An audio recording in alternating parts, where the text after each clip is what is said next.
and then do you just want to lead it off? We'll get into it. Yeah. It's great to see you, Don. We've got Same here, Brederick. A pleasure as always. Another week just queued up here. And I think this week we're going to start off a little bit light in the sense of the docket here is everything from craziness to funniness. And we'll start with the funniness. Finally, Taylor Swift, your favorite hero, my favorite hero. Oh, my God. At least so many people's favorite hero. Taylor. She finally tied the knot with Travis Kelce. Apparently, it was a giant blowout in Madison Square Gardens, the capital of the world. It was difficult to actually find authoritative information on this to actually determine what actually happened here. Okay. Yeah, I think for context, I don't think either of us watched it. We're going, we're trying to research this event as outsiders. Because correct me if you're wrong. If I'm wrong, you're not a passionate Swiftie. I am not a Swiftie, but I'm also not a hater. I'm not a hater. I once jokingly said in my online dating days, do you remember all these like women had all these red flags, and they're like, "This is a red flag," and it like got to a point where it was like comical. But I remember this one girl that I knew, young lady, and she's like, having that you like Joe Rogan is a red flag. And I was like, that's the equivalent of me saying you being a Swiftie is a red flag. Like, we know what it means, and there's a lot there, but like, come on, this is not a red flag. Like, a person likes Taylor Swift. It's fine. Lots of people like Taylor Swift. I would argue that Taylor Swift is probably the most popular. I mean, it's like most famous Americans, as far as like mass appeal celebrities, are probably Donald Trump, Taylor Swift. I don't even know who else would be second. Beyonce.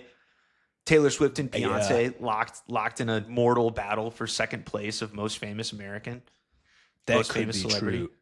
I actually think that Barack Obama is more famous than both of those people on the world stage.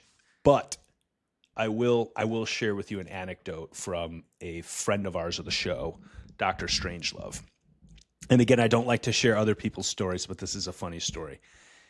He was in like backwoods Afghanistan, and that was when Michael Jackson died. Mm-hmm. And he was talking to this like village elder because that was his job. And the village was actually a little shaken up by this news. And this was like quite stunning to my friend because he's like, I remember when we rolled in, they did not know who Osama bin Laden actually was. Like that is how like remote not of touch this village was. And they were just like, just another empire rolling through here. Yeah.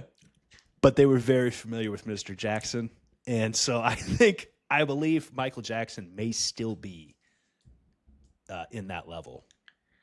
Yeah, I mean, I wonder if Taylor Swift has that kind of international appeal. But I mean, you're completely right. Like the characterization, it's different than politicians. I think maybe Trump is a little different because he was an entertainer before he was a politician. But Michael Jackson was the apex of globally famous entertainer. I remember going to India like over a decade ago, and people were telling me how much they love Michael Jackson. Oh yeah. I think this was again, after, a little bit after he died. Yeah. So well, I don't know if Taylor Swift has the same global appeal, but definitely within the United States. I mean, people love this woman. Well, maybe we're just way out of skis here because like my wife does listen to Taylor Swift a little more than I do. And I asked her, I was like, is this like, could like fans buy tickets to this? Like, was this an event where you could buy tickets? Or is she just like so well connected that they actually needed Madison Square Gardens? You've got like, I don't know, name someone famous. Like George Clooney and his wife are in the nosebleeds. Like, you know what I mean? Like, could you imagine that? Like, why would you need to do it in Madison Square Gardens? It doesn't make sense to me unless it's like actually a skeptical. I didn't see any footage from this event. I didn't see any pictures. Allegedly, according to a BBC article I read, Adam Sandler officiated. And so let me just tee it up. I actually believe that this was an elaborate decoy and she didn't get married last weekend or whatever in New York City. I think it was all fake, and I think that she and her husband to be, whatever, Travis, actually got married like in a small Italian village. Okay. And they paid like, because there were a bunch of big time celebrities that were seen going into the show. And so I think it's called a show, the wedding, whatever, the ceremony. It's a show. Yeah. It's a show. And so I that's what I believe. That's what I believe. I believe that they were not there. I didn't see any pictures. And I believe that they actually got married probably at about the same time because, you know, it's like a decoy event in some small Italian village or Argentina or something like this. So, okay, that's really interesting. So I did hear someone say that they had made arrangements, assuming that this actually happened. They had made arrangements so that, or one of the reasons they picked Madison Square Gardens is because drones would have a hard time getting in. I don't know I've never been to Madison Square Gardens. I don't know the exact details, but drone paparazzi is a thing now. And they were worried about drones trying to get into this event. But what you're saying is, like, did they not allow people to take pictures? Has anyone seen photos of this event? I haven't seen any pictures, and I did Google them. I went and looked at a People article, which I figured would have, if there were pictures out there, that magazine they would have know them. They would have it. And I did not see any, and that's kind of my point. Now, what you just raised was an extremely valid point of the drone people. Because the drone people are out of control at this point. So you're right. Maybe it actually was convenient. Maybe it was actually a very small ceremony, but it was like all on the floor and it was like inside. Because then you completely could lock it down. What would be their motivation in faking it? I guess was your not your intuition. Was your thought there that because you couldn't find photographic evidence, it probably didn't actually happen? Or thinking they had some other motivation to do that? No, my thinking was because then the paparazzi people would go for the decoy. It's like a Stinger missile. The Stinger missile doesn't take out your F-16. It goes, you know, and actually it's like you can't even last minute it. You can't even call your boy up and be like, I was wrong. It's actually in Bel Air, not not Malibu. Out, you know what I mean? Metaphorical event flares in New York City. Exactly. Have you ever seen those kind of videos of like fighter jets like avoiding like surface to air missiles? It's pretty incredible. Yeah, where they kind of back up and go straight vertical, shoot all their flares. So you're claiming that's what they did with an event social setup sense. At this point, you know what? There is another play that just came to my mind, and I'm just rolling this one off the hip at this point. She is the only person I know who is not a Disney princess who has coloring books at the local supercenter. So maybe, dude, she has like coloring books and stuff like that, like Taylor Swift coloring books. I'm not making this up. They sell them at the grocery store here, like in the checkout line. Maybe the reason this is all locked down is because she's going to do one of those like Architectural Digest level publications where they have like, you know, the giant like the like tome, yes, the like codex books, and it's so I actually think that's more likely, right? They were like, right. This event probably did actually happen. There are photos of it. Maybe Taylor was tired, and so she hired her clone, like brought her clone in to do it, or like, you know, one of the rubber masks or whatever, their body doubles. That could be it. Yeah. But I think that is probably the most likely theory, because these people love to make money. They love being famous, and they know how to make money. This is a business. These people are products, and this wedding is going to make, like you said, the Architectural Digest, the coffee table book of the exclusive signed Taylor Swift coffee table book is going to retail for $1,001. I was thinking a G. I was thinking 1,000 US. Like I was thinking that base price. I mean, you know, and something I have learned is Taylor Swift is no dummy, as you pointed out. It's definitely going to come out in some kind of collector's edition. There's going to be one with gold foil. There's going to be one with, you know, blue. And then what's going to happen? You know what's going to happen?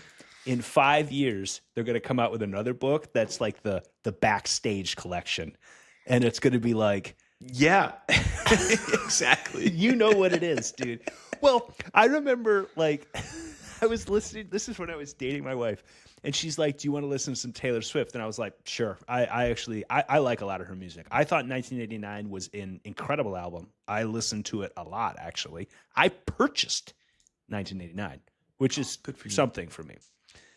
And I remember she's like, my wife was like, oh, Taylor is like re-releasing these. And they call them like Taylor's versions.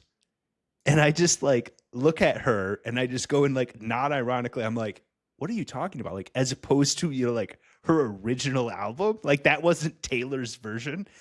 And she's just like, oh my God, like you're totally right. Like this is completely nuts. Like she just re-released the album, threw on a couple of the B cuts, and it's like another $10 million. Like just let her rip.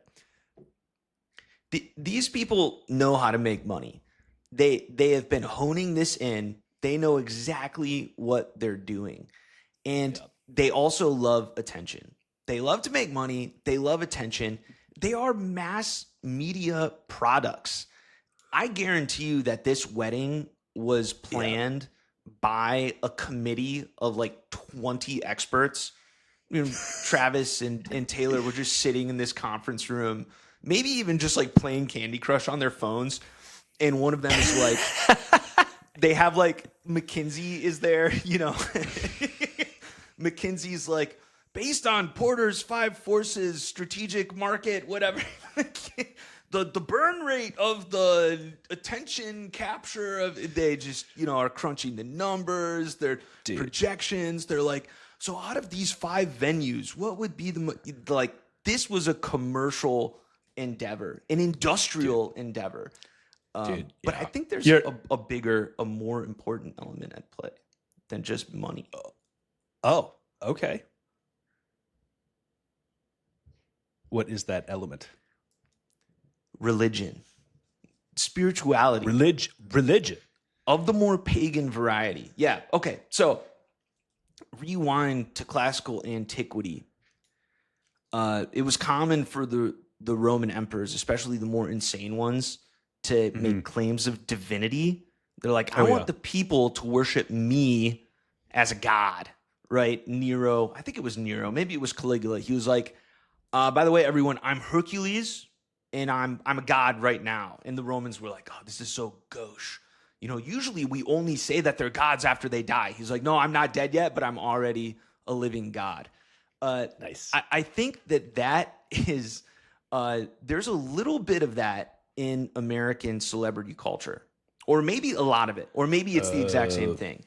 I remember going to a Beyonce concert, and I want to preface this by saying I've never been a big celebrity fan. Like, there's no celebrity I've ever followed very closely. The celebrity I've been most interested in meeting and getting a signed copy of something was Daniel Yergin and his history, the prize of the oil industry from the first well drilled in Western Pennsylvania up through 1990. I was a fascinating fangirl. Book. Fascinating Great book. Daniel Yergin fangirl, right? And so I say that to say I'm out of the loop with the people that love Taylor Swift and Beyonce. Regardless, I went to a Beyonce concert, and there was very explicit goddess imagery from classical antiquity. And then it kind of clicked. I was like, Beyonce thinks she is a modern goddess in the Greco-Roman understanding. And how could you not? How could you not? Yeah. Back in the day, these I don't know, like the Roman emperors, again, as an example, they had such immense, all of the resources of the state, all these people, the attention was directed at them, and they probably were like, okay, yeah, that makes sense. I am a god. Am I not? Right? I think that these celebrities fulfill a similar role in American society. And that may be a hot take, but I think it's true. It is a hot take. Please don't get me wrong, claiming that Beyonce is actually divine in nature, which I bet you're right. She may think about it herself. So, like, clarification? Yeah, I was going to say, I'm not saying that they are divine in nature. Like they are, it's the more the Greco-Roman understanding of like what a god is more like, I don't know. It's not necessarily the same as the Christian conception of it, but it's like you are like an idol of worship of the people, basically. It's a little different, but sorry for interrupting. No. I completely agree with you, and yeah, thanks for that clarification. I mean, but godlike extras. How about this?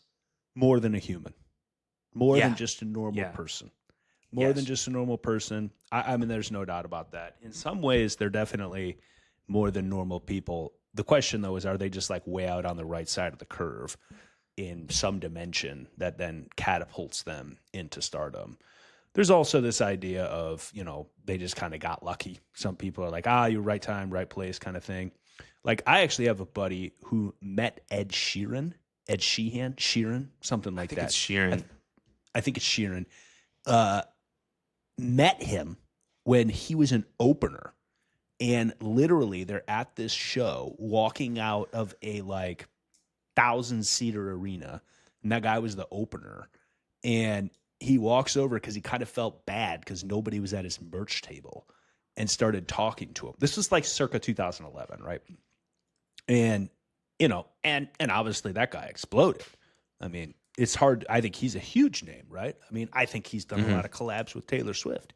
So, I think you're onto something there. I think there's definitely an element of worship when it comes to these people, especially Taylor Swift, man. I mean, when you heard about the demand for her show, it was insane. The Eras tour, this last one, off the chain. That word worship is what we use when we talk about extreme celebrity fandom. And I think that if you are the celebrity, how could you not feel godlike when you are being actively worshipped as a living person by millions and millions of people? And you have direct evidence of that. It must transform your ego, your person in very bizarre ways. I think it does. And I don't know, man. I mean, it's almost like a joke, right? It's almost like a trope of the rock star who's kills himself or is a drug addict or alcoholic because they just can't handle that level of fame. They can't process it. Life loses a lot of meaning. Well, she clearly can handle this level of fame, at least for now. I mean, she seems to be making remarkably lucid decisions regarding her famous life, as opposed to famous people that kind of have meltdowns, imagine a Britney Spears. But Britney I think melted that down. Something in that article you sent me, around your cursory research regarding this wedding from the BBC, which is funny because their equivalent of this would probably be the royal wedding, which I think is important, right? Britain has this monarchy, this aristocracy that the United States never had, but I think there's still a craving and a need for that. People want archetypal, so constitutionally in the UK, the royal family is the symbol of the nation. They're the living embodied symbol of the nation. You could make that argument that that's what this is. Someone in the article said, we worship the throne of music and football. So true. Yeah. And the marriage is right, because he's a football player. Yeah. I forgot. Swift and I'm Kelce football are from two important worlds when it comes to American pop culture and identity. If you will, it's like the yin, the female, and the yang, the male of American mass consumer entertainment have been symbolically and spiritually joined. And that coffee table book that will cost $1,000 at Barnes & Noble may actually be a religious text of 21st century America. I'm sure that's what Baudrillard would think. I wish he was around for this. He would be smoking so many cigarettes and writing unhinged rants in French. I think you're onto something here, Don. I really do. This is a fascinating evolution of this topic, and I think I think you're right, actually. I think many things we touched on, I don't think I'm right. I think my like psyop, this was a fake wedding, I think that's been just like plausibly debunked. It makes way more sense, the anti-drone stuff. It makes way more sense, the, Architectural Digest coffee style, coffee table book that retails for $1,000 and will be re-released in 5 years with the hot clips version. The religious element of it all. Yeah, no, I think you're totally right. I don't know. On one that I think is a little more transparent, I think we can move on to our second subject, which I'm a little surprised by your take on this one. But don't hate. Oh, there's a lot. Okay, what's the topic? What's the topic, Brederick? So the topic is there is a cargo ship that has just docked in Canada for the first time, and I think it's Denmark flagged ship, but I can't remember. But it is a giant ship, big cargo ship, and they have sails, and they're just so progressive, and it's a very green ship. It uses, according to the video that we watched, 80% of the bunker fuel that an equivalent ocean-going container ship would, and what just this grand, kind of meeting of the worlds of the old high seas and wind travel and today's, more advanced systems. And when the wind doesn't blow, it has, diesel electric propulsion that can just sink right back in. And it has all the statistics that sound good on paper and make all the green people so happy. And I guess I'll just I think this is a complete travesty and a symbol of Luddites and moving in the wrong direction. You have a different take. I do, yeah, and I'm really like a proud libtard in this sense, where I think this is awesome. Dare I say based? This is based. Based. The misuse of the word in a technical speaking. I did a little digging, and I know in that video you sent me, it said that it would, like in testing, they claim that it can do 11 knots on average. And then I looked up the average speed of and again, I'm not a maritime transport expert, but cargo ships like that are on today's oceans, I think gets 15, 16 knots on average. So it's a little bit slower, but how much money are you saving, right? This is not necessarily a bad thing. Have we not just lived through the biggest oil crisis or energy bottleneck in industrial history, with 20% of global hydrocarbons being pulled offline with the Strait of Hormuz? Wouldn't it be nice if you had a fleet of ships that weren't reliant on hydrocarbons? I'm sure that the people that built this frame it in this green energy light, right. We are saving. They said that it was a French built ship. We are saving the planet with sailing ship. But there is a logic to it, and they're going to have the last laugh when the Strait of Hormuz is closed again, which I think happened in the last 24 hours. And yeah, I think you're right. And who knows, man? It may be for a little slower speed. They may save enough money for this to make sense. I don't know. So okay. I don't understand all the hate. I don't understand the hate. I think so. A little bit of slower speed. So I'm gonna come at this from a couple different angles. One is, let's say, a maintenance issue. You add another component to the system that has to be 100% redundantly based anyway, because you need to be able, if the wind doesn't blow, you need to be able to turn the thing on and drive the ship.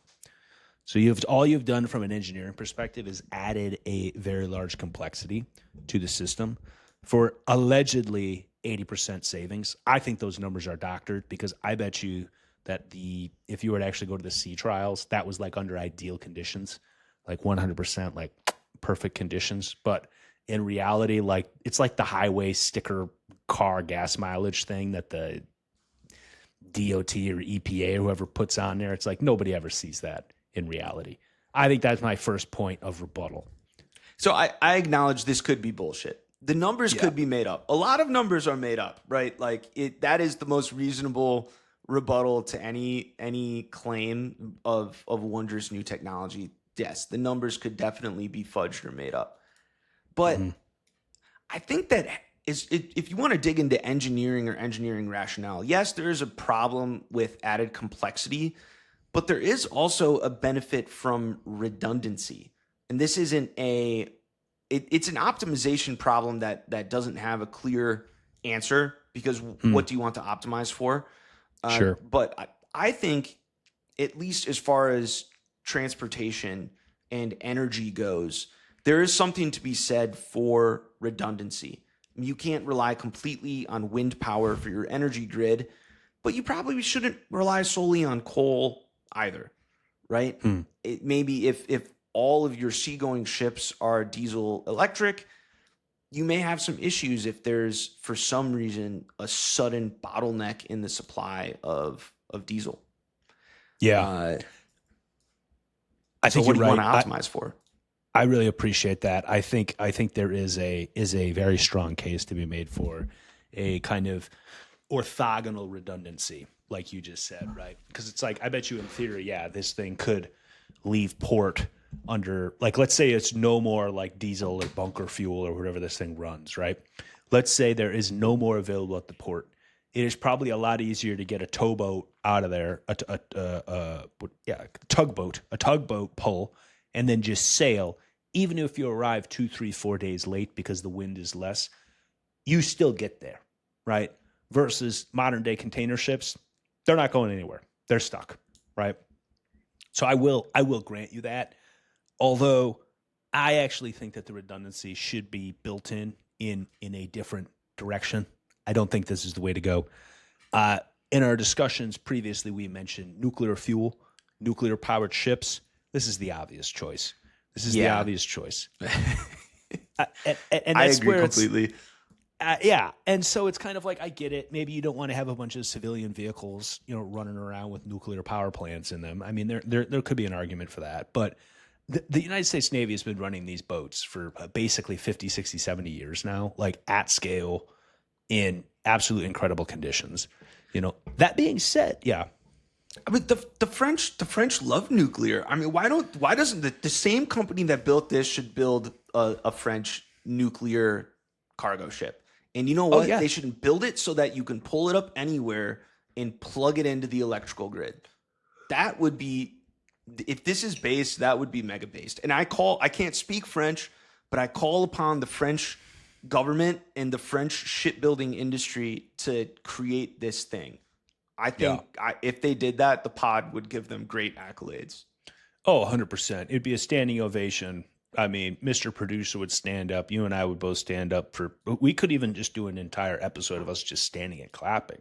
I mean, it would be that level of moving forward. My second critique, though, of this is actually a little more insidious. And it's a little more of the like heart and minds kind of thing. And what I mean by that is this type of thing, a modern day boat that sails, tugs at the heart of a certain type of person, but we're actually, and I agree, it tugs at my heart. Something is romantic about it, right? But it is in fact directionally the completely wrong way to go for our society. We should not be looking at more like energy efficiency and more like, oh yeah, like let's get some sails on that guy because that makes sense. It's like, no, that makes no sense. What we need is nuclear powered everything. And you know what? After nuclear powered, fission powered everything. And then you know what? After that, Dyson Spear powered everything. And we just keep accelerating. We're not looking back, man. And so I think culturally, this inspires a group of young people in a completely messed up way. Like, that is not inspiring. You want to be you want to go on a sailboat? That's awesome. Join a yacht club, and there's people out there loving it. They absolutely love it. And it's fun. I like to sail. I think it's great. If I'm getting somewhere, I'm sure not taking a sailboat. The pod is, I just want to say that the pod is vehemently pro Dyson Sphere from the us in the trenches to the producer all the way up to the editor in chief. 100%. Build the Dyson Sphere. Yeah, 100%. Well, Dyson Swarm, I think, is more realistic. We don't have to get into the weeds there. Okay. I actually don't know. I think you should explain it because I actually don't know the difference. A Dyson Sphere would be fully encircling the sun to capture its energy with a physical structure, whereas a Dyson Swarm would be to surround the sun with solar collectors. like satellites, basically, which I think is much more feasible than, I don't even know if all of the matter in the solar system would be able to encase the sun in a continuous physical structure. But that's besides the point. Yes. One thing I want to say about sailing ships, one, they look really cool. All right. You have to admit that the sails look cool. There's a lot of people. I will fully concede that point. It looks really cool. In the 19th century, they were mourning the death of sailing ships. Although there are still some sailing ships that are in service. Some countries' navies, I don't know if the U.S. does this, but some countries' navies have training ships where they will train sailors on a sailing ship to teach them fundamental skills of, naval whatever. I've never done it. I just know that they exist, and some of them were actually in New York Harbor a few days ago. So these large sailing ships are still used, just in a very niche capacity, like horses. We have cars now, but sometimes it's nice to have a horse or two. So they are used in that capacity. I don't think that the whole global shipping fleet should be replaced with sailing ships, but I see where they're going. So in the 19th century, for a big chunk of the 19th century, a lot of ships were hybrid steam and sail, transportation ships rather. Like I think they were called clippers or something. Or maybe the clippers were pure sail. I think clippers were still pure sail, but they often had like big wheels on the side of them and sails. And then there were some with screws for sure, because I think the steam engines, it's the same principle that these things are going under. It's this idea of like, I have a steam engine, but like, hell, the ships are all still have sails on them. I think a lot of those were retrofits. Right. But they just added the paddles on the side, or the wheels rather. Yeah. I wonder if the added complexity was a detriment though, or if they actually saved money. I actually don't know when they switched to full steam for ships. I probably like by the Titanic in the early 20th century. I assume the switch was fully made. I think it was. There were definitely ships though that were running steam in like Vanderbilt's day. So like way back, because he died in like 1860 something, I believe. Well, this is a fun tangent, but I assume Vanderbilt, that steam transportation system was always close to the coastline, if I remember correctly. And yes. I assume that access to coal stations was the primary limiting factor, and that's probably what caused a lot of these what prevented a full switch to coal and gave a lot of life, because they had these full steamships in the early 19th century. I think when you had ships going around like the Cape of Africa, Cape Horn in South America, with sails, it's probably because there weren't a lot of coal stations down there. That would be my assumption, and they just didn't have the option to use it if they needed to, even though it would have made them faster. That's my guess. Obviously, you can kind of just get hydrocarbons anywhere now, I think. Maybe not. I'm kind of over my skis on this, kind of like the Taylor Swift wedding. I am not a global maritime transport and hydrocarbons expert. I've done enough dabbling to be overconfident. That's what I'll say. Oh, I think there's definitely, like kind of ideas of scale. But dude, these big container ships, man, can drive like around the world on one tank. They can drive like massive distances, and they fill up in ports while they're like waiting. Like I remember there was a large Korean company called Hanjin. I'm probably pronouncing it incorrectly, but there was a rumor that they were going bankrupt, and all of a sudden all the major ports around the world said like, actually, no, you can't come in here, because they were exactly worried about that issue. One, there's like all these weird rules about if a ship is like at your port, you like have to keep it there. And so like people were like, we don't want to deal with this if this company's going bankrupt. But then two, they didn't want to give them fuel. And that idea, because it's like, are you sure the check is going to clear? And you're talking about a fill up that's millions and millions of dollars. They probably get paid on like net 30 or something. They're probably not getting that money day of. Exactly. And so it's I remember that there was a issue about that. And that kind of leads me to my final of the third point. I could keep going on here, but I want to bring this up. And the reason I bring this up is because I think we will all agree with this. And I don't know the numbers, but this thing could not have been cheaper to build, okay? Because it has all these added components on it. I think the prospect that it is actually cheaper to run due to the maintenance and all this, I don't think is going to hold up. I think that this is some kind of Paris climate deal, credits of whatever, one of these like fake economies that they come up with in order to fight climate change.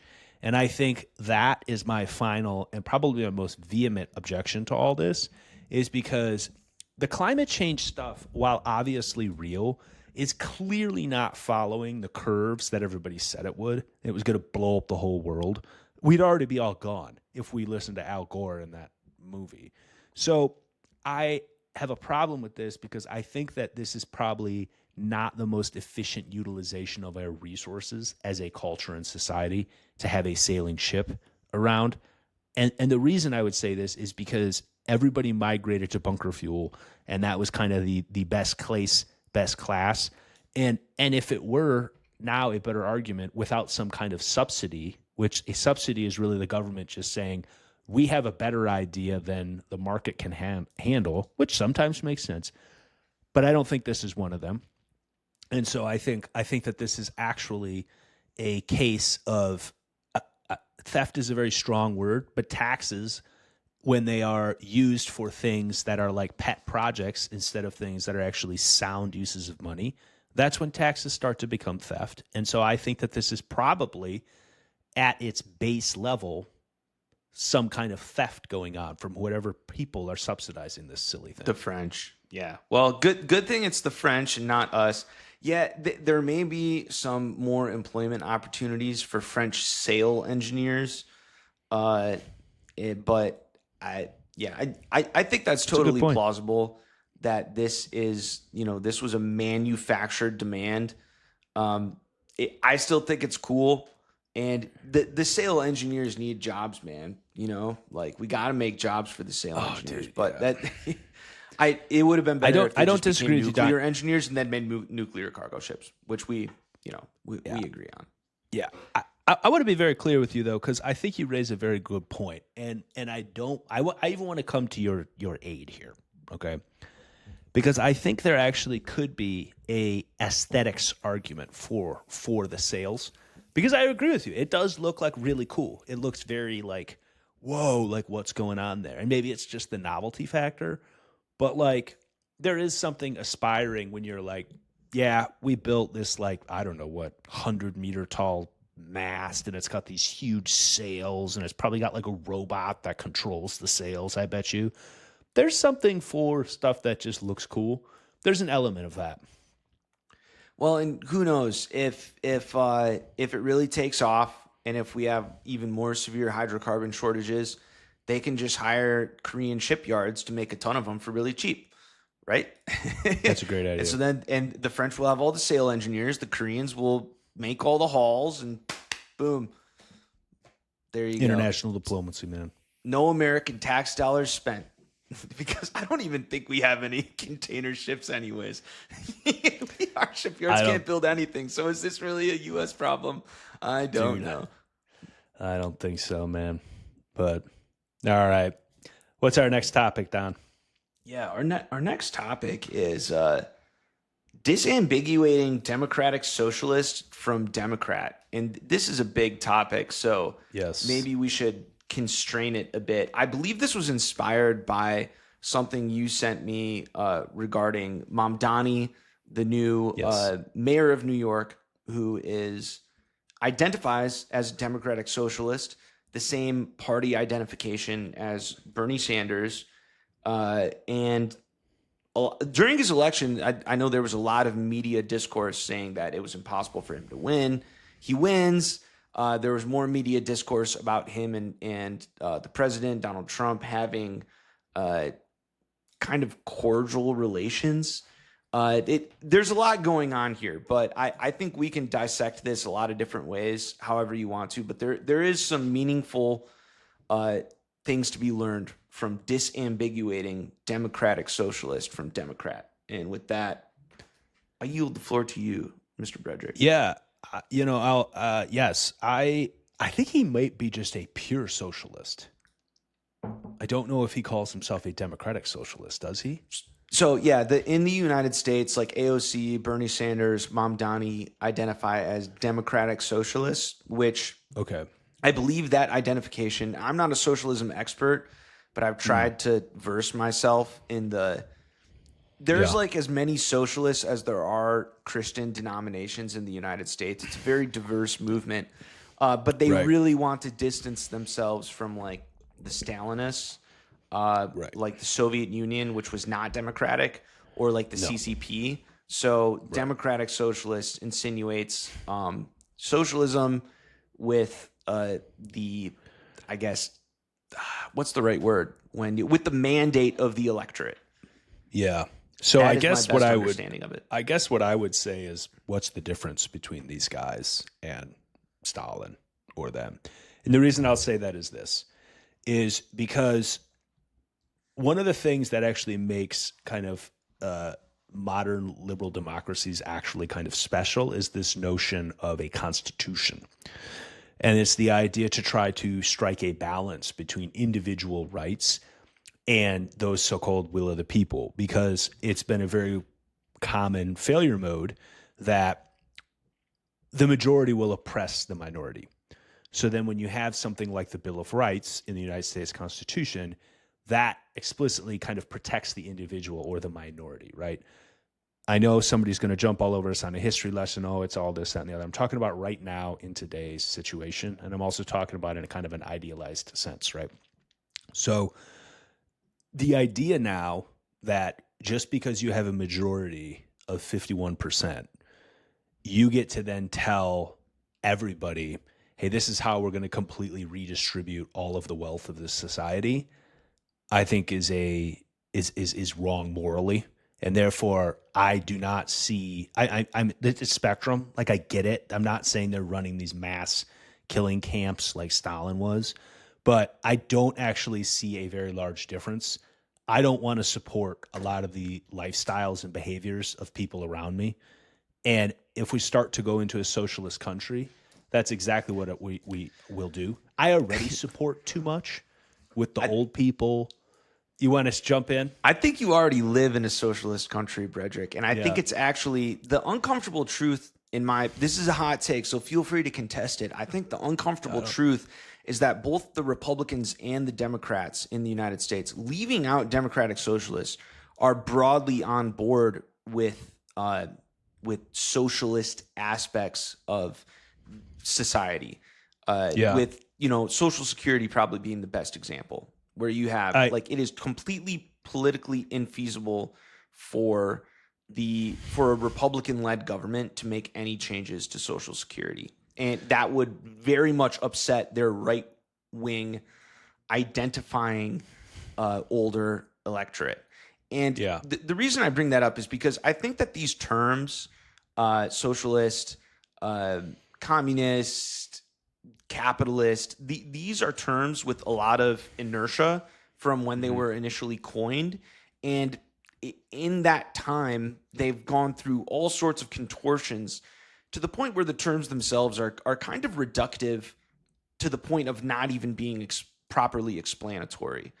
And I'm being a little pedantic here, but the reason I say that is because it's really convenient for people to get on TV and be like, these dang socialists, say some representative who, Republican or conservative representative who's just voted over and over for all sorts of types of redistribution, because there are many types of redistribution of wealth in the United States. I think that is, I don't even know how to say it. It's a little, we need to back up. There's like a reductive battle space of narratives that you need to extract yourself from to be able to properly understand this, because the socialist straw man for the conservatives and the MAGA right-wing racist straw man for the leftists, like, these are reductions for the culture war. And to really understand this stuff, you have to take a step back. That is my statement, my mildly incoherent statement. Or no, it was not all of this. It was not mildly incoherent at all. It was extremely coherent if someone was listening. And I suggest that if you weren't listening, you go back and you listen to exactly what Don just said, because I completely agree with everything he said. And I think I'm just going to take a very brief pause and actually ask you to explain your background, because I think what you just did was actually illustrate a perfect example of one of your guiding lights and principles for this podcast. I don't want to put you on the spot, but would you be willing to do that for us, Don? Yeah, if not, well, I can give a tear on this. In the briefest of summaries, my background is I studied economics at a prestigious and elite university, with lots of pretense. Very elite university. And a lot of the stuff that I learned was bullshit, in my opinion, of the reductive nature, where the theory did not match the reality. I then proceeded to burn out of the corporate workforce, worked a lot of minimum wage jobs, and have been working as a software engineer ever since.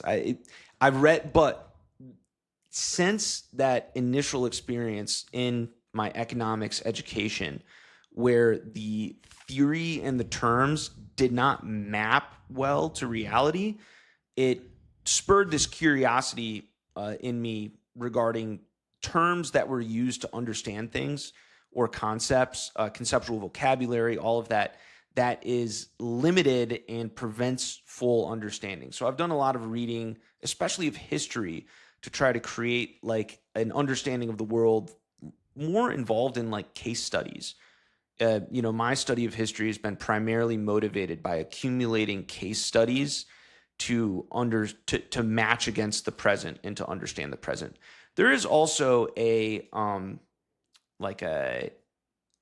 trend line version of history as well, where you can kind of see the things and how they changed over time. But I think the analogical aspects of my reading of history have been the most valuable. I don't know. Is that kind of what you were aiming for, looking for? It's not at all what I was aiming for, but that's okay. I wanted you to explain your background, which you didn't even touch on. So I thought, the background of my, I thought that was as we had discussed total earlier, failure. That's Total why failure. I was like, whatever. If you want, you can give it another take, but okay. I think everything you just said makes sense. You mean what is physically behind me that people can see? I understand now. That is what you mean. What is behind me is the allegory of the cave. Plato's allegory of the cave. Let me give some space here. You can kind of see a mattress. Don't ignore the mattress. The allegory of the cave is Plato's example. He was kind of talking about reality. You have these people who know nothing but the cave, and there's a fire, and people hold up symbols. They see the shadows on the wall of the cave. They think that's reality. It's not. It's very applicable now because people create their model of reality by consuming media, whether it's books, oftentimes something on an internet feed, short form video. Those are the shadows on the wall of the cave, and you got to try to get out of the cave to really create a broader understanding, because this stuff is manufactured and intentional to make you think a certain way.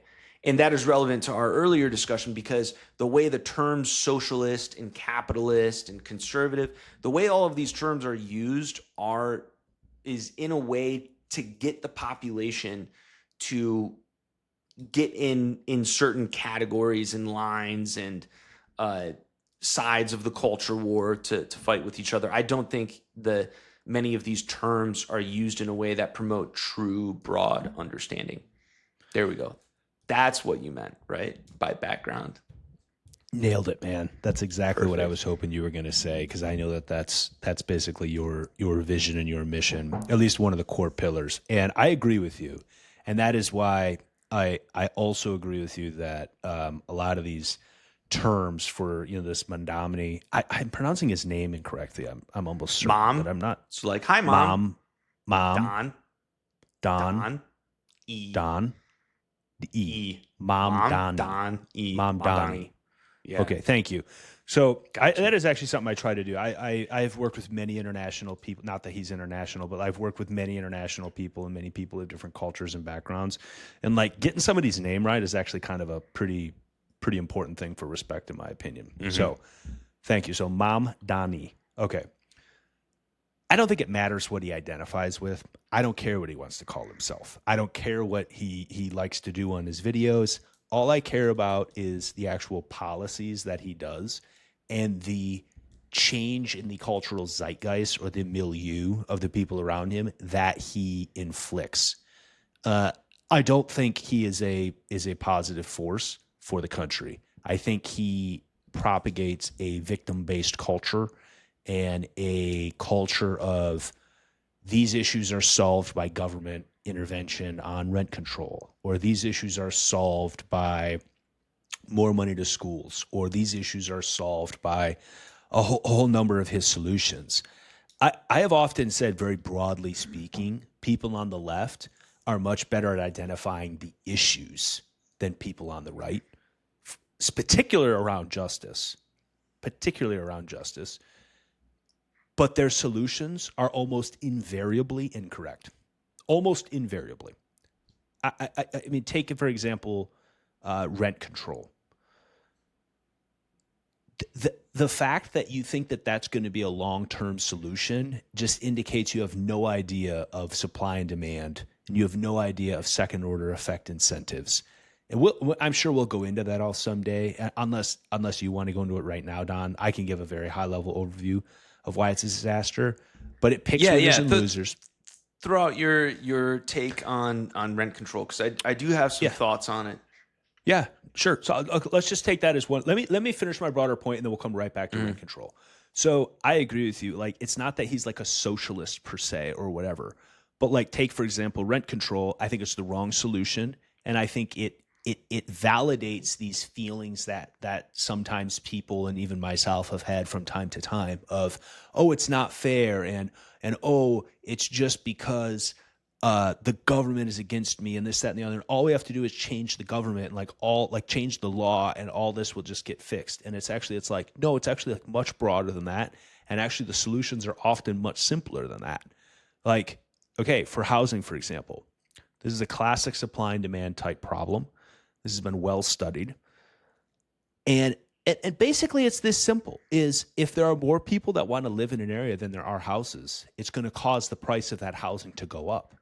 It's that simple. So if you artificially take a certain percentage of those houses and just say, okay, we're going to take those off the market and cap the price on those, what you start to do is you start to say, okay, well, the people who live there are never going to leave, because the remaining prices of those houses are going to go up, because you still want to force the same amount of people into a certain geographical area, right? And so that's going to cause a problem, right? So the prices are going to go up and up and up and up and up. You lock a lot of these people into these leases that maybe don't even fit them that well anymore, right? Or these rental properties. It can also be done through property tax kind of like systems like Prop 13 in California. But basically then what happens is you create kind of these winners and losers. So the winners are the people who got in before the rent cap, right? And they're locked in at their rate. They are insulated from the dynamics around them. In a democracy, they still vote. So they have decision-making power, but they are insulated from the decision consequences that they vote for. So there's many cases in places like New York City where you have very high earners who are not paying much in rent. And then you have people who are younger who cannot even afford to live in those places because they're so expensive, and they're making much, much lower money. So as a percentage of their income, they have to pay a lot more. So Mamdani Mamdani has really kind of captivated those people and said like, oh, like rent is too high. It is too high. There used to be this guy in New York City. The rent's too damn high. Do you remember that guy? And he was hilarious. I mean, that was like his whole thing. And he was right. The problem is the solution is not to do rent control. Because as we just talked about, that will artificially limit the cost, which then will have major problems on the supply. But then also what can happen, and I'll just say this, and this is the first and only second order example I'll give, although there are many more. If the landlord cannot make more money off that rental place, right? Why would they invest in maintenance to keep it updated? And the short answer is they will not. Right. Okay. Unless there's government action taken against them, right? Which is, again, something that Mamdani was saying. Oh, we're going to go around. We're going to enforce on all these landlords, all these people, all these, maintenance things. And it's like, okay, I understand that. But like, if you are having a losing venture when it comes to real estate, like a lot of these leases too cannot be broken when you sell the estate, right? So the estate actually becomes a liability. So the owner actually cannot even sell it. So they can't even get out of it. So what you're actually doing is deeply morally wrong, but you've got the power of the vote behind you. He's a Democrat socialist. It's like, no, he's a thug who is maybe not a thug. That's too strong of a word. That's too strong. There are a lot of there's a lot of thuggery that happened via the government. So it's if but I mean, he is or isn't, it's plausible. I mean, I'm just saying is like, I think a lot of these people are well-meaning. Like, I don't think he actually understands these issues. Or if he does, then he is a thug. But I don't think a lot of these people actually are that clever. I'll be very honest with you. I think they're really good at making videos and social media videos. I don't think they've ever studied these things seriously. I don't think they've ever read serious books. I don't think they've ever had deep, deep self-reflection where they have to have a coming to Jesus moment, as they would say, not actual literal Jesus, but like what's actually going on here. Let me clarify something. I do think he is a socialist. I was going to say, yes, I think he is a socialist. I was just trying to say a few minutes ago that there are many types of socialists. But generally, my general understanding is a socialist wants to use the power of the state to make, to bring the floor of society up. I don't know, would you agree with that definition? I think that's a pretty broad definition of socialism. I'm not sure, because I'm not sure about that. I think that there might be this idea of equal outcome. And it's not about just the floor. It's also about taking everything from an Elon Musk. Okay. Yeah. So I think it's two-sided. I think it's right. You have a natural antagonist. But then they get to be up here. You have a natural antagonist. Right. Which is the people who have the most wealth. I think that the way I understand like communism versus socialism, and this isn't the lines aren't exact, but communism in my understanding is like the state owns everything. Whereas socialists will be like, okay, we're going to intervene with private wealth will continue to exist, but we are going to intervene to make sure that some of that wealth reaches the lesser off in society. That being said, I'm curious if I wrote this down in my notes. What did I write? Oh yeah. So is it feasible to solve the cost of living for rent in New York through market means? Let me add some context to that. New York, London, other major global cities like this are famous for having property bought as investment properties, some of which are never rented out because they can hold and appreciate value. There's usually a large volume of construction of luxury properties. So a lot of the housing units are never going to be occupied and are just used for speculative investment and as financial instruments, essentially. Yes. Is there something unique then about New York that demands a stronger intervention versus, say, Kansas City, where if the rent was too high, you have room to build more housing, you build the housing, rent comes down? Or maybe Austin, which is an actual example of a city where rent prices have decreased just because they built more housing. Like, is that a lot of Florida, possible a to lot do of in New Florida's York? like that.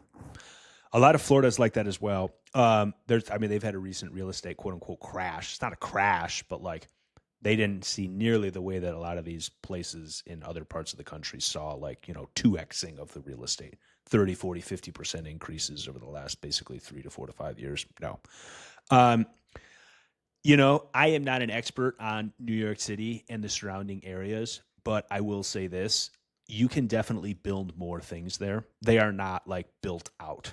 So I will just say that. Mm-hmm. Okay. Now, can you build things there under their current regulatory regime? I'm not sure. Can you build things there given the fact that they've become these like havens for international investments that are obviously like problems? I mean, I think a lot of that stuff is like been pretty definitively shown to be illicit money. I mean, there could be some pretty interesting things if they actually went in and investigated who owned a lot of these things. Now, there's all sorts of issues that start to come up with this. And this is where life gets complex, right? But, is it going to be a purely market-driven force? I think it could be if you removed all of these other things that end up going through here. Are you going to remove all the historical preservation stuff where it's like, hey, this church is 150 years old, but like, it has a great lot, this, that, and the other. We could house 1,500 people in this space if we got rid of this church, and no one goes to the church. These are the choices that you're going to have to start to make.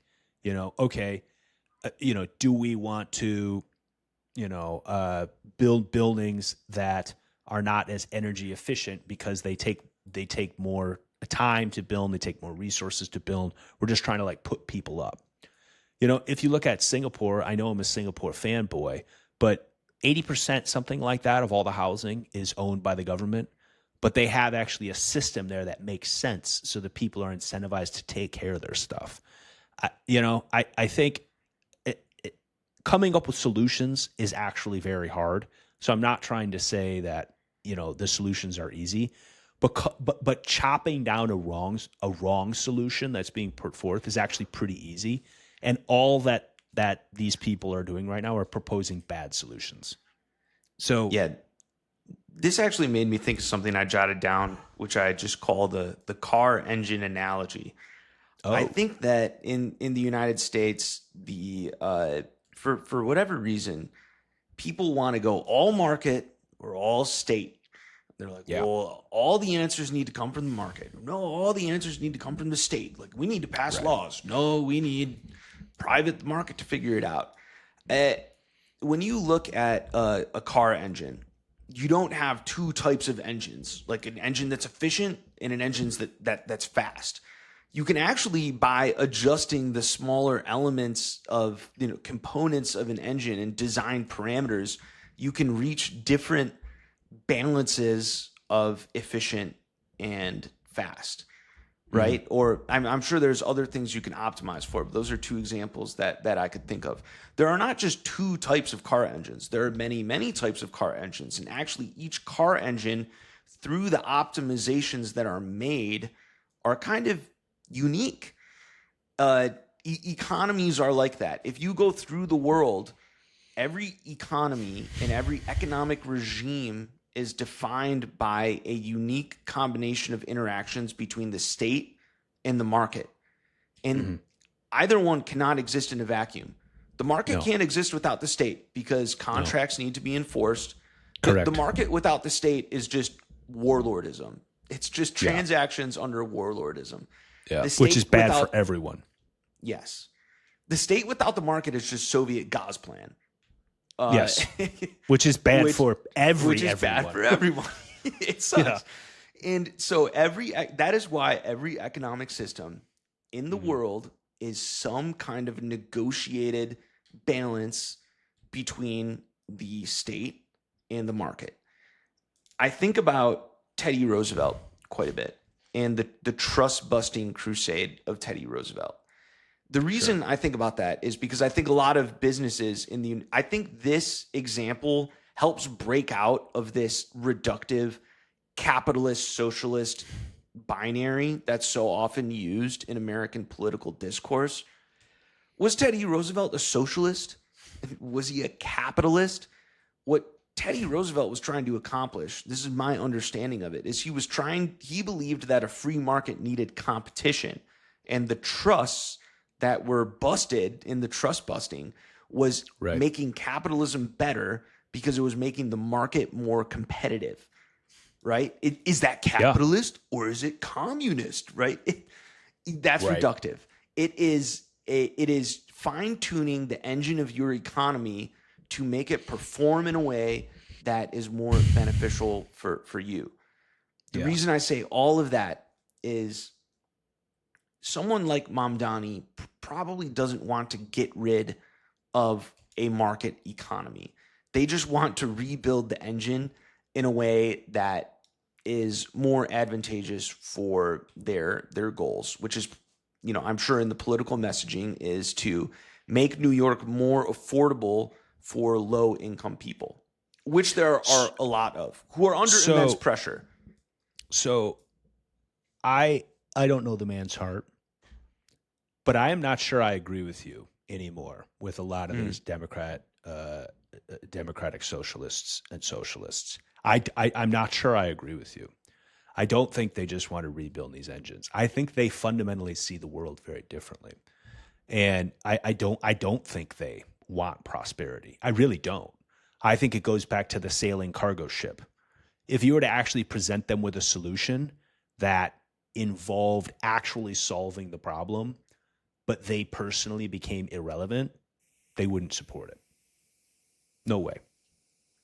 And I think that there's a lot of kind of leaders who are like that. And I think a lot of this latest wave is that. And the reason I say that is because read a book, man. Read a book. Your solutions don't work. They're going to result in disaster. But what they're also going to result in is some favorites. They're going to result in, you're going to pick favorites. They're going to result in you having this, reverence, and you have all this energy behind you, and they sound so good. They only sound good to people who don't understand anything about history or the way these examples work. So that's why I don't think they actually do care. I don't. I think if you look at the economic pyramid of a city like New York City, the widest part of the pyramid is the bottom, where you have people who are not making a lot of money. I think those people don't even live in Manhattan anymore, man. They can't afford it. I think none of those people even live there. Some of them probably are being pushed further and further out of the city limits. I don't know. I think it's very easy to make a case to those people that the people at the top of that pyramid are your enemy. And this is like what you were saying, the part of socialism was like, I don't know if they want to rebuild the engine. I don't know if they want to pick, do a market, still have any kind of market solutions or whatnot. You can run a whole campaign on just attacking the wealthy. Just being, they do. Like, these guys are predators preying on you, and we need to attack them. They may be right in some instances. There are definitely predatory people out there that accumulate a lot of wealth, but a lot of people that are not guilty of that will be caught in the crossfire. You may create some really toxic incentives, and then all of a sudden your city may not be the most important city in the world anymore, in the case of New York. But it is very easy to make that narrative and to make that pitch, because a lot of people are very financially pinched and are only becoming more so, especially in these cities where real estate is where they're global cities and real estate is coveted. So I wouldn't be surprised to see more politicians like this in California and in every major city in the United States. They're definitely coming. The people at the bottom are just unable to keep up with the cost of living, and anyone who's like, I'm going to fix this for you. How? Yeah. Well, I'm going to go to these rich assholes and take their shit and give it to you. It's an easy pitch to make. This is why I say that they actually don't care, because these are smart people. They tend to be. I think there are some exceptions where some of these people that are very in the public eye actually aren't that smart, but I think most of them are actually quite intelligent, regardless of how silly the sound bites make them off to be.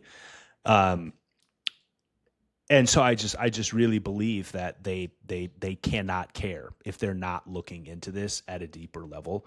If you cannot understand that inflationary spending at the federal level is one of the main drivers of this stuff, then you don't care. Because it's not hard to understand that. If you don't understand that having a massive illegal immigration surge into the country and driving up the demand for housing in all these places, which was one component of many components. If you don't understand that that has an effect, then you're just not being honest, and then you don't care. And I think there's a lot of that, man. How do you solve that at the mayoral level, though? I mean, because and again, I know we started this off saying Democrats disambiguating Democrats from Democratic Socialists.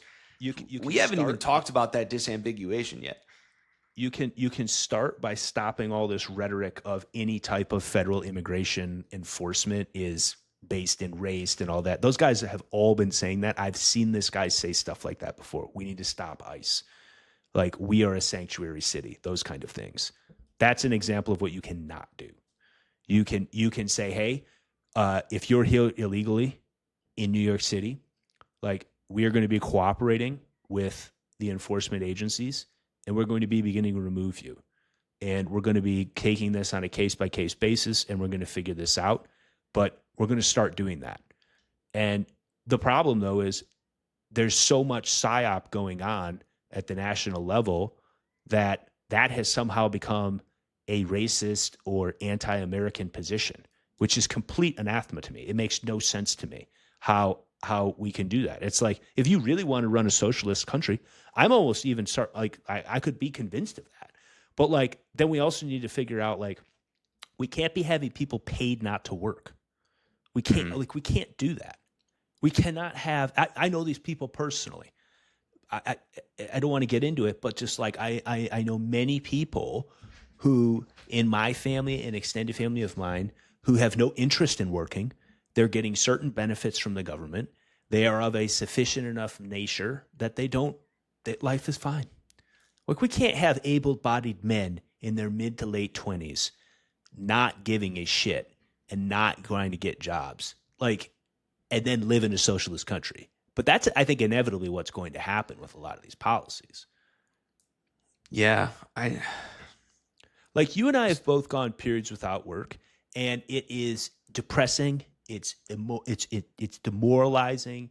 You feel worthless, and all you want to do is have a job and keep working. Mm-hmm. We've created a huge part of our society and our culture that, like, doesn't feel that I want to go get a job. They're like, I'm good. Well, let me add to that really quick, and I think this kind of goes to this disambiguation between Democratic Socialists and the classic Democrats. This system that we've created, where many, as you said, able-bodied men, women, whatever, are not working, was created without Democratic Socialists ever being in power at the national level. 100%. I think Mamdani, there's like a handful, maybe less than 10 Democratic Socialists that have ever had any serious power in elected office. I think you're right. Sanders is in AOC. There's like a tiny fraction of them at the federal level. This system that we are living in right now was created by the classic Democrats and the classic Republicans in conjunction with each other.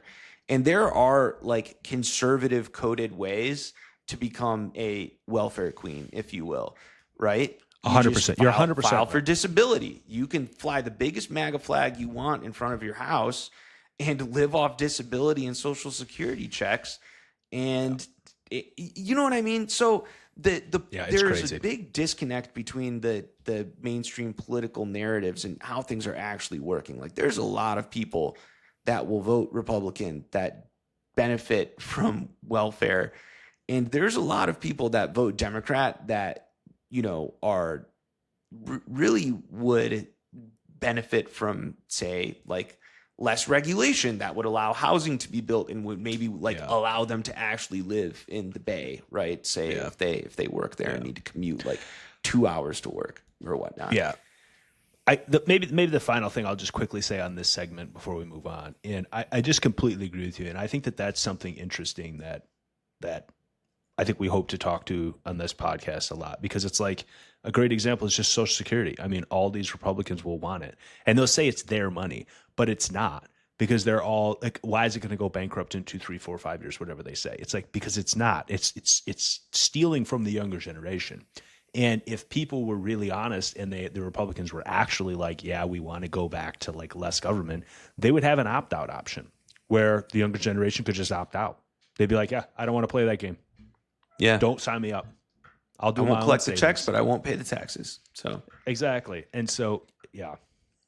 And yeah, are you familiar with the concept of the Overton window? This is the last thing I'll say before we can. Yeah. So I'm very familiar.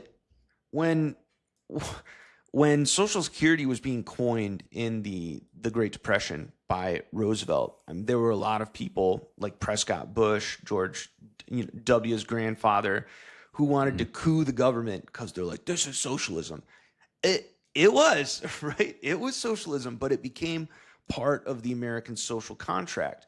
Were there reasons for this happening?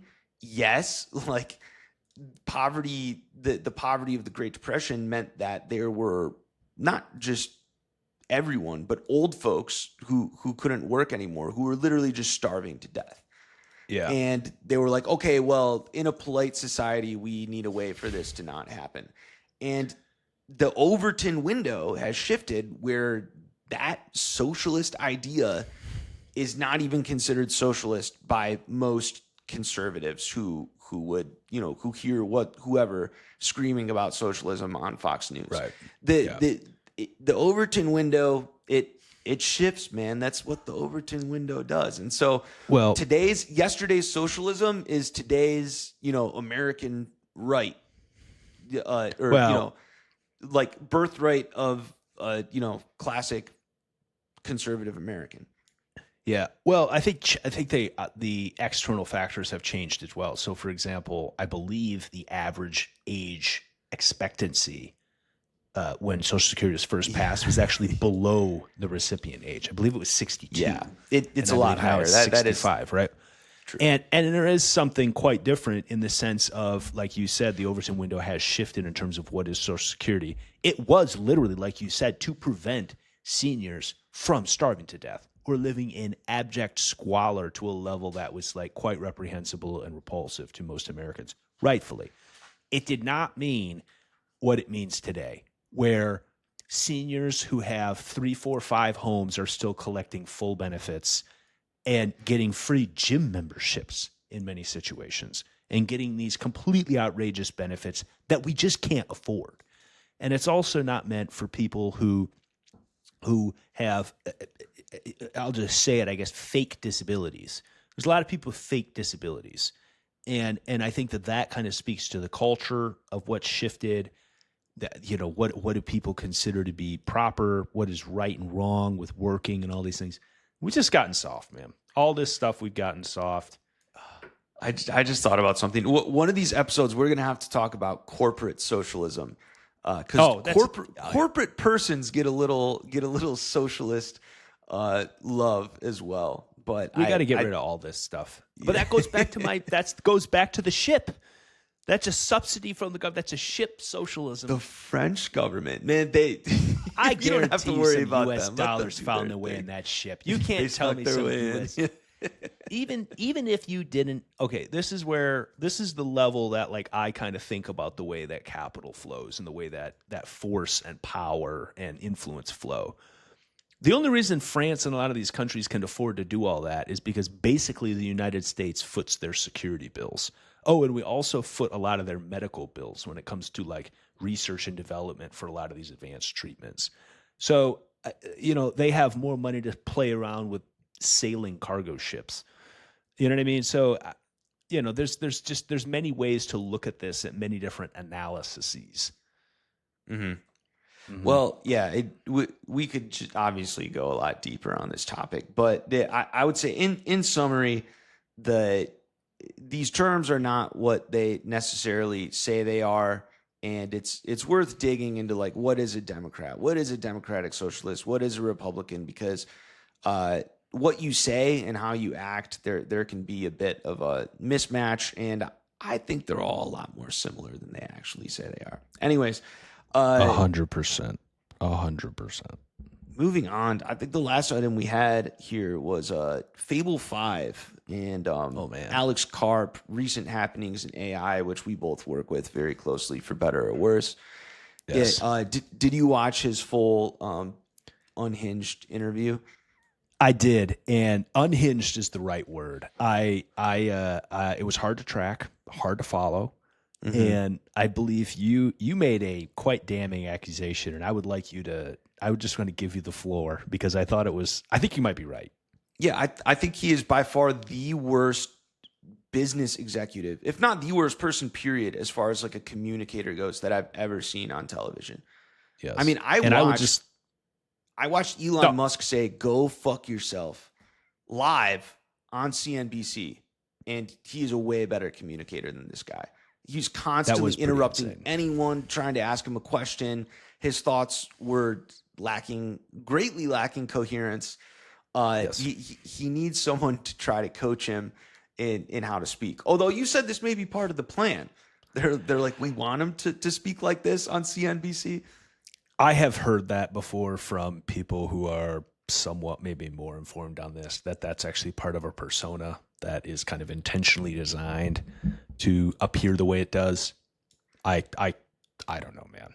Well, regardless, I don't know if this is the main thing you gleaned from that conversation, but the thing I found most interesting was his assertions about like the need for open source models and the need for firms to have control of their data.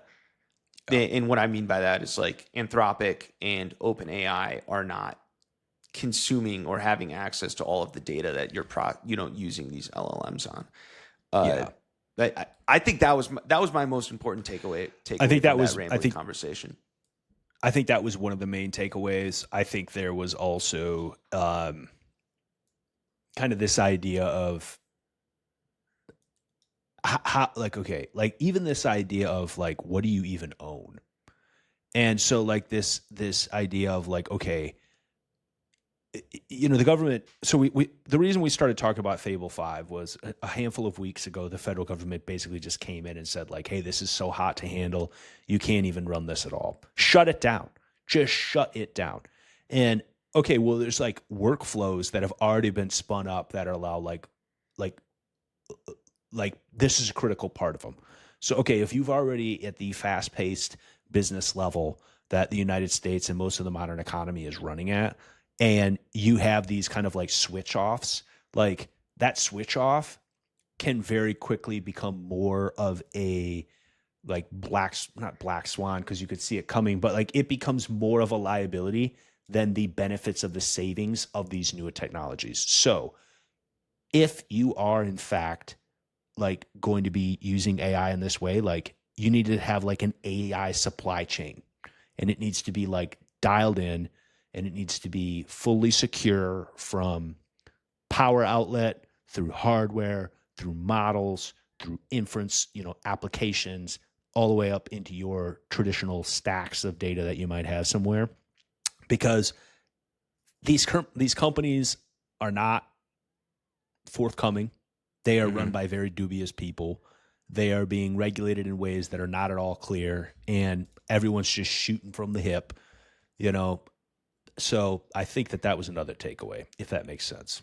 That does make sense, yeah. Because I remember him saying, I can't remember exactly what he said, but basically what you said, like you need to have the this was in reference to, like you were saying, the critical nature of these AI models and the data that they process, the data centers they run on, was in reference to Palantir's use in military operations. So very critical, right?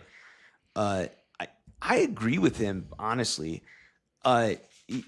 You can't have the same way that you can't that you can't have a business if AWS is just going to fail on you, which it does. And when it does, it's bad and it's shocking and it's shameful, honestly. Like, I don't know if you remember when Coinbase had their big outage. I think, if I remember correctly, they didn't even have any server instances outside of like the Virginia, US Virginia, whatever. When that went down, there was no backup and Coinbase just went down globally. Regardless, when AI is that mission critical, I mean, it's very similar. Like, you just can't have an outage. You can't have someone, come and hack all your data. Like, let's say Anthropic is hacked and someone gets all of your chat logs. I mean, talk about sensitive information, especially now that those chat logs can be read very easily by another model, can just go through and extract important information. Like, I get worried about my information, and I keep out, no SSN, none of that goes into my conversations with Claude. I talk to Claude about a lot of stuff, even just some of the conversations I have with it about like books. I talk to it about history, books that I read. I mean, that's very personal information. If someone had all of that, who knows what they could do? I mean, that for a business, it's even more extreme. I totally understand all of the privacy concerns, all of the performance concerns. Like, this needs to be on always, and a failure being worse than an unreliable, more effective model. So I agree with all of that. And I think that you already see this kind of happening. I don't know if you saw Bridgewater, the hedge fund. They recently trained their own model. I think it was they fine-tuned GLM 5 point whatever 5.2. 5.2, yeah, to read financial articles. Like, they were like, figure out what financial information, financial articles, financial information is relevant to us and what's irrelevant. And the fine-tuned model was like an order of magnitude cheaper than the Frontier Lab models and more effective, right? So now suddenly you have an open source model that you can host yourself, that you fine-tuned, that is way cheaper. I don't see how most people who have the resources don't go in that direction.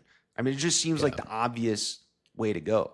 And there's an other element to this that about the just the stability of the labs, OpenAI and Anthropic in general, that I'll get into later, but I want to give you a chance to talk here before I keep ranting for too long. No, I appreciate that. No, I completely agree with you. I did not hear about the Bridgewater particular case that you mentioned, but I can just tell you from other cases that I am privy to.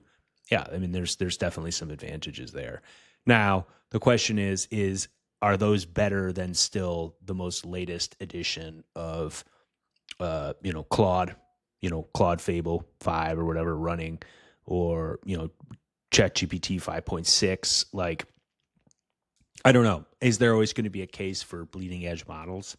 I'm not sure. Maybe at some point they get so good that you can just run these like downstream ones and it's like good for almost everything because most people just aren't that smart.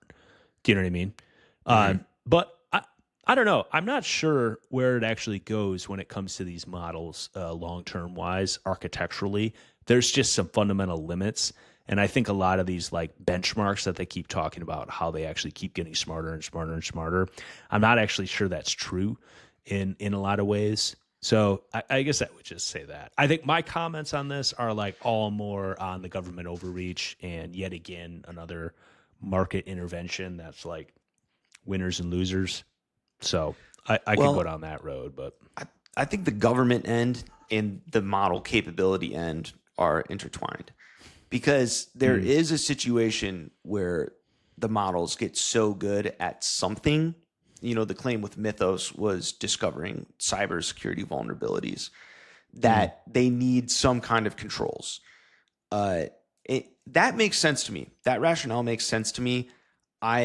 You don't want just anyone to have something that can find cybersecurity exploits in all extant software. I don't know how true that was, but it is plausible, right? Even if they were overblowing that for Mythos, it is plausible that something else comes out that is able to do that.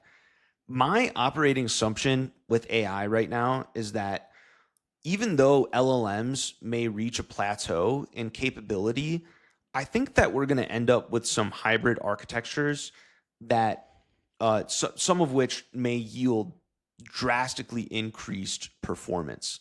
I know, I think like a few weeks ago, we spoke about Jan LeCun. I think that's how you say his name, being like LLMs, just generative AI are a dead end. We need world models. We need some kind of internal cognitive state to these models that they can reason off of and update. Right. There's a situation where there's some kind of breakthrough in that can be done in a stable manner, that is financially and energy efficient. If you pair it with an LLM, it can basically give you a much smarter model that's much less likely to hallucinate, capable of longer horizon complicated tasks. I just think that we're kind of at this point where oil was at in the late 19th century, where you have this process where you're extracting crude oil and refining it, and gasoline is a waste product, and you're obsessed with kerosene. You never know when you're going to wake up and be like, oh my God, like suddenly, all of a sudden, we have all this gasoline and the market has changed completely. I think that we're going to see dramatic inflection points with AI like that. And it may not necessarily come from these frontier labs, Anthropic and OpenAI. I mean, who knows what's going to happen with them? They may plateau and just start eking out like logarithmic increases in capability with their frontier models. They may invent their own new architectures that cause dramatic increases in performance. They may run out of money and just go out of business.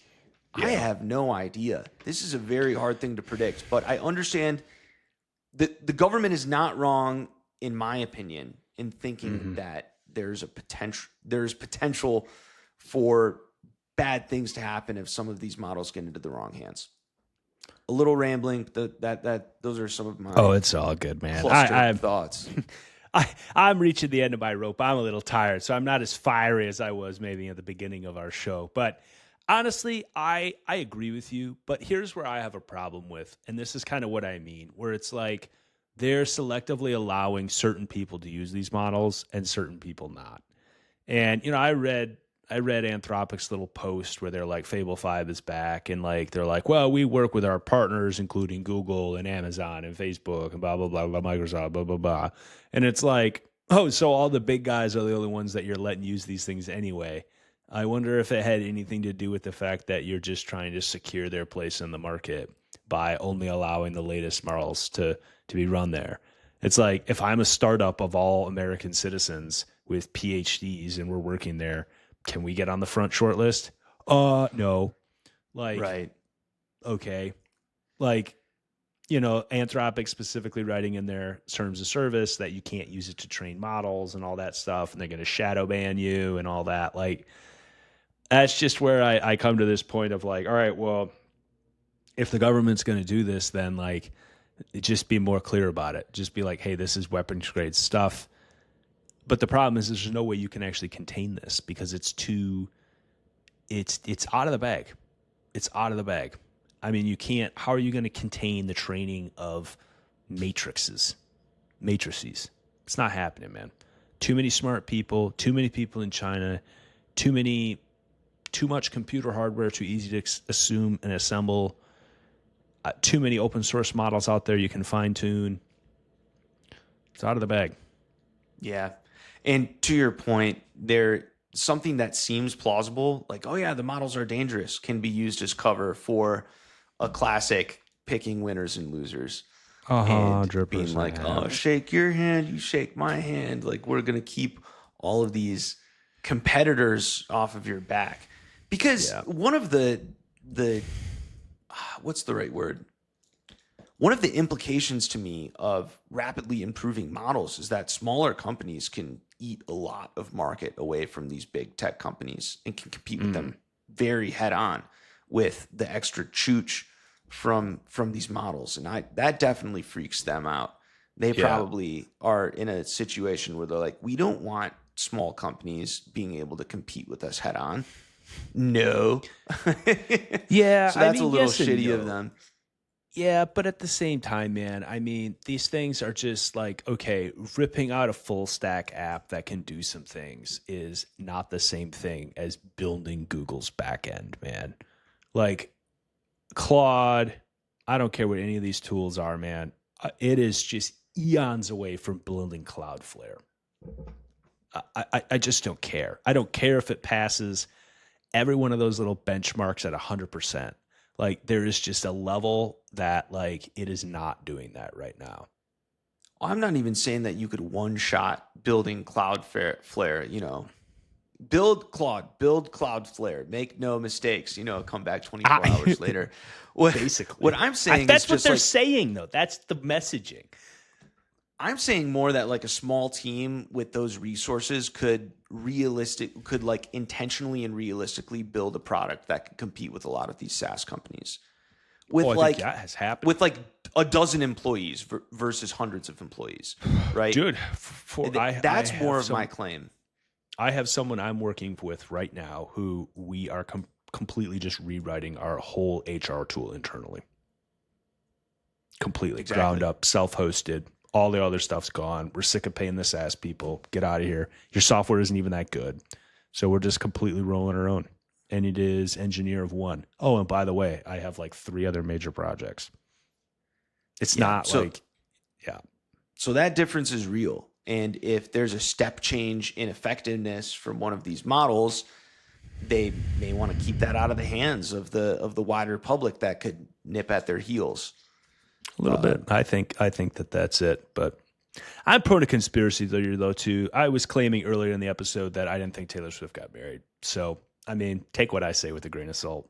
But I like conspiracies. I think conspiracies are good for the soul. Like a good conspiracy theory is a beautiful thing. I think to not believe in conspiracies at this stage in the game, to paraphrase the infamous Eric Weinstein. I'm sure you're familiar with this guy. Yeah. I remember watching him get interviewed, and he's like, to not believe in conspiracies at this point is to be an idiot.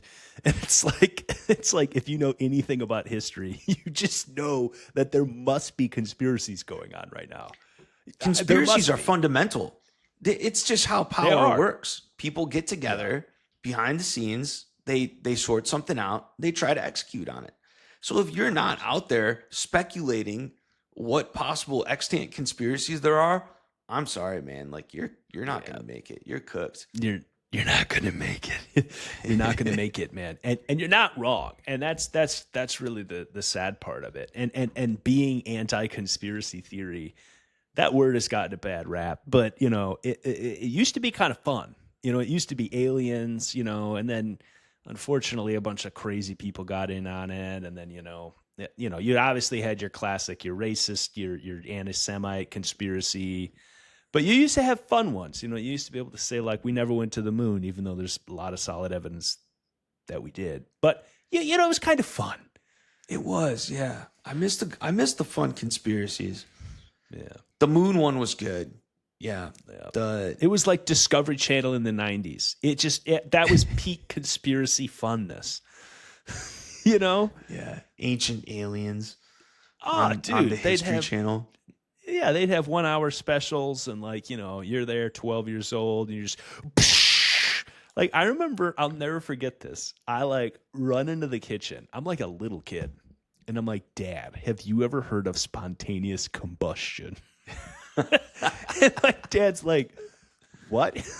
Like I have, only because like I've dealt with a lot of crazy people being a medical professional, and I can just tell you right now that's not real. And I'm like, they have a Discovery Channel special on that, and it's got this guy with a really creepy voice, and he's telling us about how like this lady just caught on fire.